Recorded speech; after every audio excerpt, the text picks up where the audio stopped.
पुढच्या बातमीकडे वळूया तर ठाकरेंच्या शिवसेनेला शिंदेच्या शिवसेनेचा आणखीन एक धक्का आहे। ठाकरे सेनेच्या उपनेत्या शुभांगी पाटलांचा शिंदे सेनेमध्ये प्रवेश झालाय।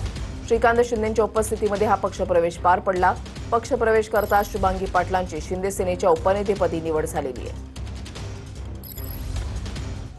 बोलण्यासाठी श्रीकांत शिंदे यांच्याशी बातचीत करणार आहोत। दोन मंत्री आहेत, दोन खासदार आहेत, पक्षप्रवेश पार पडायला काय सांगले पक्षप्रवेश? बघा, शिवसेनेमध्ये शिंदे साहेबांच्या नेतृत्वाखाली आम्ही काम करतो।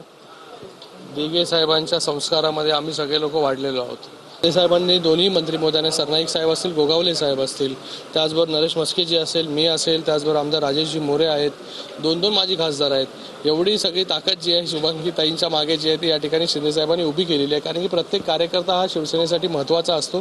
प्रत्येक कार्यकर्त्याची जी आहे ही जाण जी आहे शिंदे साहेबांना नेहमीच असते। एक एक कार्यकर्ता कसा जोडला जावा आणि शिवसेनेची ताकद कशी वाढली पाहिजे। शुभंगी पाटील यांच्याशी बातचीत करणार आहोत। ठाकरेंची साथ सोडलेली आहे, शिंदेच्या शिवसेनेने पक्ष प्रवेश केलेला, काय पहिला भावना आहे? आत्ताच आपण बघितलं की आदरणीय नामदार श्रीकांतजी शिंदे साहेब आणि भरतजी गोगावले साहेब आणि सरनाईक साहेब, आमचे म्हस्के साहेब आणि सगळेच आमचे देशमुख दादा असतील, आमच्या ताई असतील, सगळ्यांच्याच उन्मेष दादा असतील, यांच्या सगळ्यांच्या समवेत आज आपण शिंदे सेनेत म्हणजे शिवसेनेत प्रवेश केलेला आहे। आणि तो प्रवेश मी माझ्या पदवीधर शिक्षक आणि महाराष्ट्रातील सर्वच युवा पिढीचा जो अनेक प्रश्न आहेत त्याच्यासाठी हा केलेला प्रवेश आहे।